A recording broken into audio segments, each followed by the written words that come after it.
It's my pleasure talaga. Ate Peli, come here. Si Ate Peli, katits nila eh. So, kaya titili po kayo po ako nakapunta dito. Opo ka, Ate Peli. Yes po, kasi si Ate Peli andito lang yan sa bahay.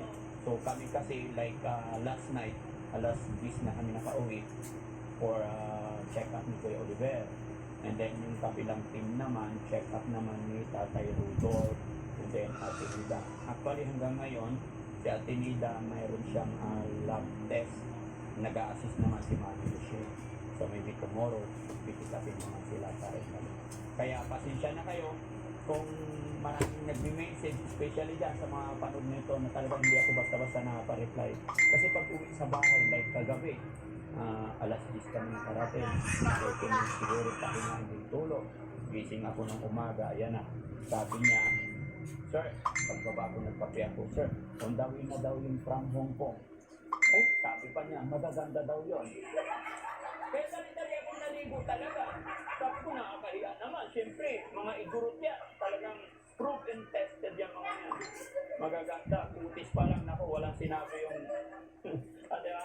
Kaya thank you so much. No? Si Mother, kumusta po kayo, Mother? How old na po? Ay, bata-bata. No? Hindi halatang 68. No? Si tatay almost same age po kayo ng ating father. Hindi, yung tatay ko po, same age po. Pero, very blessed. Kasi 68, nakakapasyal pa. O, diba? Na-enjoy pa. Tama po yan. Let's enjoy. Diba? Kasi yung iba, kaya ko nasabing napaka-blessed kasi yung iba, 60 pa lang, halos nandyan na sa bahay, hindi na kaya mag-travel.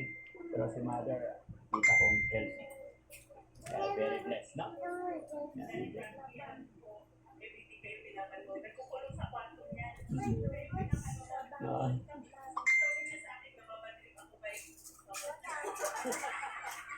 Kay Nanay Ansing. Nako. Oh, yung gustong pumunta kay Nanay Ansing, magmula ngayon, huwag niyo daw siyang tatawagin avatar. Kasi pag tinawag niyo daw siya ng avatar, tapos pumunta tayo doon, naninibugo yung damdamin niya. Which is siya rin yung nagsabi noon. No? Pero ngayon hindi na. Nakausap ko naman na off-cam pinausap ko, in-explain ko naman na Ansing ayusin na.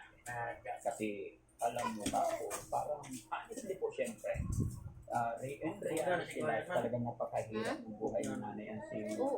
Kaya from the very start is pinunawa ko. Kasi kahirapan, kawalan, at sad to say yung hindi nakakasakit. Kaya nahihirapan siyang sumabay sa atin. Pero in-explain ko sa kanya na yung mga taong papasyal dito, parang naging showbiz na yung buhay mo kasi kako sa kanya. Pero in reality talaga, kung ano yung nangyayari doon, yun na inilalabas ko. Pero sa nangyari, kaso parang naging showbiz ka.